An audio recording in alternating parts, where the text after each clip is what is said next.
السلام عليكم، ازيكم عاملين ايه؟ انا احمد جويش ودي قناة برومو. اهلا بيكم في فيديو جديد. والنهارده معانا مراجعة احدث اصدارات نتفليكس فيلم ذا وندر. فاوصلك الفيديو ما تنساش بقى تبقى تعمل لايك عليه. لو انت اول مرة تشوفني تابع معايا الفيديو للنهاية، ولو عجبك المحتوى اللي بقدمه نورني باشتراك في القناة وفعل الجرس عشان يوصلك كل جديد. ويلا بينا نبدأ.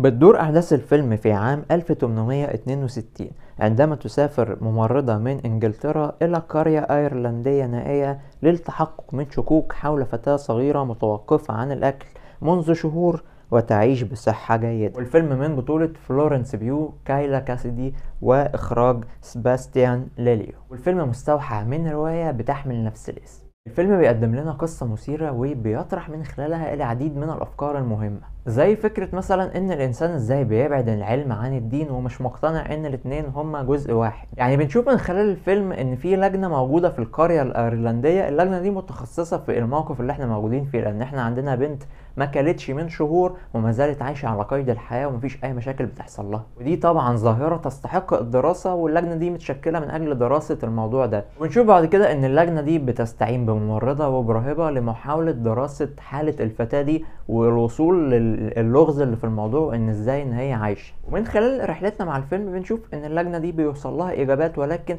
اللجنه دي طبعا مؤلفه من رجال دين ومن علماء، فكل واحد واقف على المعتقد بتاعه، مش راضي ان هو يغير الفكر، وهو الفكر بتاعه ده هو الثابت عنده هو الصح، مش راضي حتى ان هو ينفتح ويشوف اجابات مخالفة للفكر بتاعه. دي معضلة بيناقشها الفيلم، وهو بعد العلم عن المعتقدات الدينية، اللي هو ان العالم شايف ان المعتقدات الدينية دي شيء والعلم شيء تاني. نفس الشيء الراجل اللي عنده معتقدات دينية لا، شايف ان العلم ده حاجة دخيلة علينا وما ينفعش ان احنا نبص لها. وهم في الاخر العلم والدين ده شيء واحد، لازم تبقى عندك علم ولازم تبقى عندك دين عشان تعرف تتطور وتعرف تواكب الحياة. ان لو عندك شيء واحد منهم بس فاكيد انت هيبقى ناقصك حاجة. ودي الفكرة التانية اللي الفيلم بيطرحها، وهي فكرة الإيمان الأعمى. إن الإيمان بس والإيمان الأعمى ده مش هيوديك للناحية الصح. أنت هتبقى فاكر إن أنت إيمانك لما تبقى مؤمن وإيمانك ده أعمى بس بدون أي تفكير ده هيبقى شيء كويس، وهو في الحقيقة لا، لأن الإيمان الأعمى ممكن يوديك لحاجات تخليك تعمل حاجات ضد الدين وحاجات تغضب ربنا.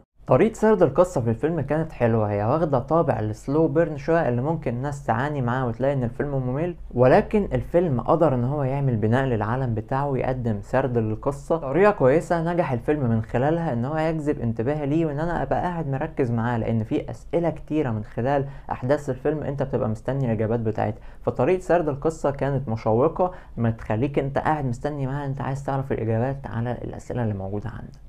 وكل ده بيتم مناقشته في قالب درامي كان رائع جدا، وفي لحظات درامية كانت جميلة جدا في الفيلم. شخصية البطلة بتاعتنا اللي هي الممرضة كانت مكتوبة بشكل حلو جدا. هي ليها ماضي بتعاني منه وهي اصلا هربانة من الماضي بتاعها. عرفنا من خلال الفيلم الماضي بتاعها ده كان ايه اللي حصل فيه، ولكن انا كنت احب حتى ان احنا ممكن نتعمق فيه اكتر من كده، ولكن اللي ظهر لنا منه كان كويس. ونروح للأداء التمثيلي. فلورنس بيو عملت دور حلو جدا، الدور بتاعها مكتوب ومتقدم بشكل جميل جدا، وهي قدرت تترجم الموضوع ده لأداء تمثيلي حلو جدا، وهي بتثبت أقدامها يوم بعد يوم عن إن هي ممثلة قوية وعندها إمكانيات تمثيلية حلوة جدا. وكمان الطفلة كايلا كاسدي اللي عملت الدور كان رهيب برضه، وأداء جميل جدا بالنسبة لان هي طفلة صغيرة. دور حلو جدا وهي ممثلة قوية وواعدة، وعلى فكرة امها في الفيلم هي امها برضو في الحقيقة. الاداء التمثيلي هنا هو واحد من اهم الايجابيات اللي موجودة معانا في الفيلم. ونروح للاخراج. الصورة البصرية في الفيلم كانت غاية في الروعة. الفيلم قدر يعيشنا في اجواء الماضي في جو مظلم كده وغريب بطريقة حلوة جدا. وكان في لحظات كتيرة في الفيلم كان فيها قلق كده وتوتر، يعني لو كان دقس علينا شوية كانت هتوصل للرعب كمان. كل ده مع الاجواء المظلمة اللي موجودة في الفيلم عملت جو اخراجي كان حلو جدا. فيلم ذا وندر هو واحد من التجارب الفنية اللي تستحق المشاهدة بكل تأكيد. وبس كده اعزائي المشاهدين نكون وصلنا لنهاية الفيديو. يا ريت لو عجبكم ما تنسوش تعملوا لايك وشير ليه، واللي لسه مشتركش بقى يشترك ويفعل الجرس عشان يوصلوا كل جديد. واشوفكم تاني في فيديوهات جاية كتير ان شاء الله. سلام عليكم.